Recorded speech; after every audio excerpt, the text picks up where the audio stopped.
சிதம்பரம் தொகுதி அதிமுக வேட்பாளர் சந்திரகாசனை ஆதரித்து அரியலூர் செந்துறை சாலை கொல்லப்புறத்தில் நடைபெற்ற பிரச்சார பொதுக்கூட்டத்தில் அக்கட்சியின் பொதுச் செயலாளர் எடப்பாடி பழனிசாமி கலந்து கொண்டு உரையாற்றினர். அப்போது 2024ஆம் ஆண்டுக்கு பிறகு அதிமுக காணாமல் போய்விடும் என சிலர் பேசுவதாக குறிப்பிட்ட எடப்பாடி பழனிசாமி, ஜூன் 4ஆம் தேதிக்கு பிறகு தெரியும் யார் காணாமல் போவார்கள் என்று அண்ணாமலைக்கு பதிலடி தந்தார். அத்தோடு அதிமுகவை அழிக்க நினைத்தவர்கள்தான் அழிந்து போவார்கள் என எச்சரித்தார். என்ன சில பேர் பேசுறாங்க, அதிமுக கட்சி 2024க்கு பிறகு இருக்காதான், வேற எங்க போவோம்? அதிமுக எங்கதான் இருக்கா, காணாம போகுமா? ஜூன் 4ஆம் தேதிக்கு பிறகு யார் காணாம போகணும் மக்கள் முடிவு செய்வாங்க.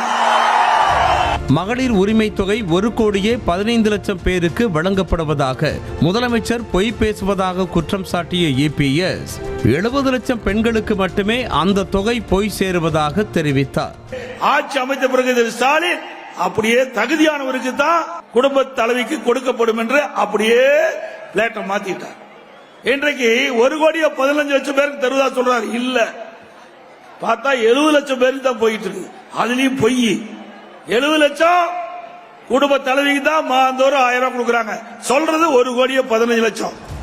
மேலும் 48 லட்சம் பேர் உதயநிதி ஸ்டாலின் பேச்சை நம்பி கூட்டுறவு வங்கியில் நகைகளை வைத்து கடன் பெற்று செலவு செய்ததாகவும், ஆனால் 13 லட்சம் பேருக்கு மட்டுமே நகை கடன் தள்ளுபடி செய்யப்பட்டதாகவும் எடப்பாடி பழனிசாமி சாடினார். 48 லட்சம் பேர் திமுக தலைவர் ஸ்டாலினை நம்பி, உதயநிதி ஸ்டாலின் நம்பி, திமுக தேர்தல் அறிக்கை நம்பி இன்றைக்கு தொடக்க வேளாண்மை கூட்டுறமைப்பிலே நகை வைத்து பணத்தை வாங்கி செலவு செஞ்சுட்டாங்க. இன்றைக்கு 13 லட்சம் பேருக்கு தான் தள்ளுபடி. மீதி 35 லட்சம் பேர் தாங்கள் வாங்கிய பணத்தை வட்டியுடன் திருப்பி செலுத்த வேண்டும். இதேபோல பெரம்பலூர் தொகுதி அதிமுக வேட்பாளர் சந்திரமோகனை ஆதரித்து பேசிய EPS, அம்மா மினி கிளினிக் போன்ற ஏழை மக்கள் பயன்பெறும் திட்டங்களை திமுக அரசு காழ்ப்புணர்ச்சி காரணமாக நிறுத்தி வைத்ததாக குற்றம் சாட்டினார்.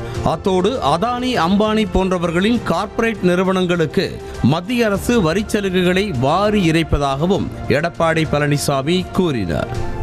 அம்பானிக்கு கொடுக்கறீங்க, அதானிக்கு கொடுக்கறீங்க, ஒரு ஸ்கீம் 20,000 கோடி கொடுக்கறீங்க, மானியம் 5,000 கோடி கொடுக்கறீங்க.